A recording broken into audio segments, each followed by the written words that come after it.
So I tried to get off the phone with someone today after we'd been speaking for about half an hour, and it was kind of one of those calls that's kind of business-like, but also kind of casual and personal. So we kind of were ending the call, and I kind of talked, and she kind of talked, and it was like, oh, thank you, yeah, yes. And then I was like, yeah, thank you for, and I started a whole nother, like, 5-second long thing. Mm-hmm. And then she seemed to understand that, like, I immediately thought that that was a bad idea. Mm-hmm. And then I also saw that she thought that, and then we both ended it terribly. It was terrible, and this happens every time I get off the phone with someone. And for some reason, I'm so concerned with the ending of the phone call that it preoccupies me, and I can't think about anything else. I feel weird saying bye to people a lot of time. Like, earlier today, I was talking to this dude, Bradley, and we were just talking, and we had an alright conversation for like 45 seconds, and then I just like looked away for a second, and I looked back, and he's just looking at me smiling, I just looked at him smiling, and I just walked away. Like, I don't know. I feel like I had too many conversations like that. It just has to stop there.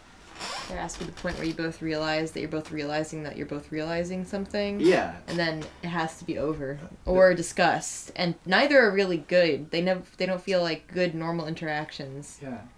But there's only those two solutions after Mm-hmm. after a certain point. It's either end the pain right now or keep it going and bring up why it's awkward, and then you get meta, and nobody wants to get meta at a party. You know? You're that guy. You're that guy. You're that guy that can't just keep it chill. Yeah. I think everybody's there in their points. You know, everybody has weird things with conversations and talking to people. And by themselves, you know? I wonder how many people just talk to themselves when they're walking around, or like sing to themselves, you know? Walking to the coffee shop, you know? I think a lot of people probably have an internal monologue going on 24/7 that we don't know about. I think so. And some people probably just have nothing going on. They don't That's read. weird. Yeah. Maybe they just don't. Yeah. It's just like, and then they see something and they're like, reaction.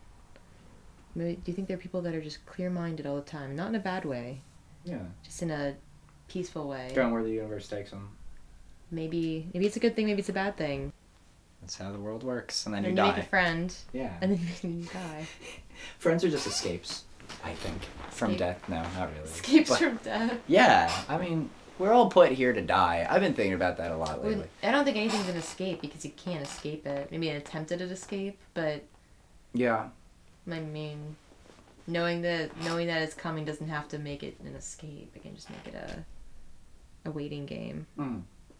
Because I mean, that's all it is, right? Like, Yeah. versus an escape, rather. Well, I mean, I think we choose things that take us away from bad feelings, obviously. We work towards that. Like, say college and your career that you want is an escape, because we all have to find our own paths into death, one way I or don't try the to other. escape it, though. I just try to... Yeah. It's kind of like thinking about the end of a phone call. Yeah. You just...